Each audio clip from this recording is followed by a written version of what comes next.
is Chris Paul's game.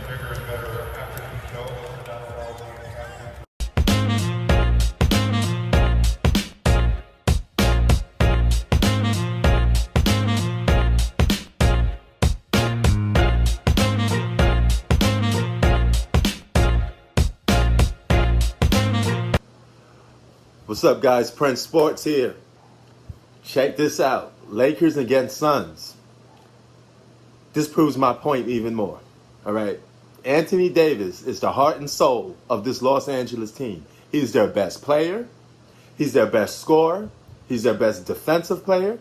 He basically is everything for this Lakers team. Without Anthony Davis, the Lakers stand no chance of winning a championship, let alone probably winning a series. LeBron James is averaging his lowest points per game since 2007, basically 2007. And what's that go to show you? Under just 20 points per game, he's on the decline. He's fighting Dennis Schroeder for, third and second option of this team. But the out for the number one guy on this Laker team, he goes down. That's his biggest problem. He can't sustain health. If he can't sustain health, the Lakers are in trouble because there's no way, no how you're going to win with your best player missing. Okay, injuries take a big toll on basketball. Now that the Phoenix Suns won 2 games, they already beat my expectations. They not the Capri Suns for today. Okay, they got a little hot. Now it's becoming a Phoenix. Okay, well, for today, they're going to be called the Phoenix Suns. They played great. They controlled the tempo of the game. Okay, they pushed the game up and down. They had nobody to dominate the paint because Anthony Davis was missing. Guys had a free lane going towards the basket. Your best defender was out of the game, so therefore it's going to hurt. But I tell you this much. If AD did play this game, I think the Lakers would have won.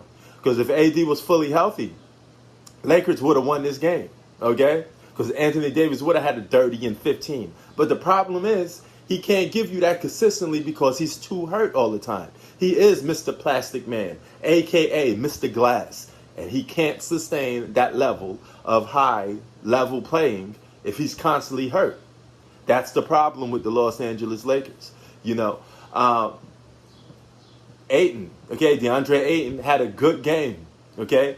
He had nobody to stop him in the post. Lakers are now even limited the minutes of, Montrezl Harrell.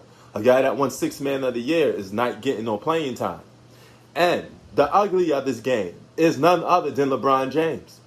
Anthony Davis is gone.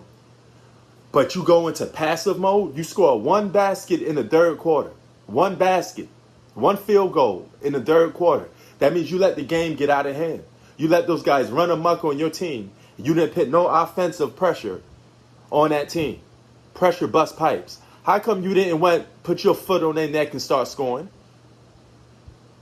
Because if you did that, they would have double teamed you and you would have had to pass the ball out to wide open shooters that's more than capable of knocking shots down because they was doing it early in the game when you was doing passing, right?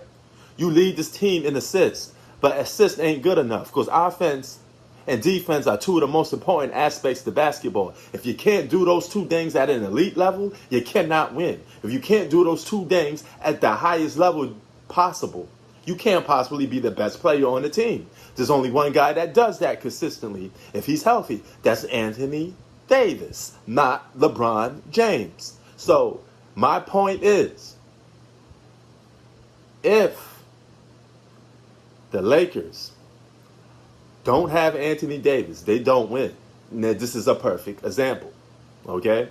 This game is a perfect example. And this is a point of showing you how declining LeBron James is getting. You guys keep talking about his age being 36. He's playing good for a 36-year-old. Yeah, he's playing good for a 36-year-old, but he ain't playing good enough for an alpha.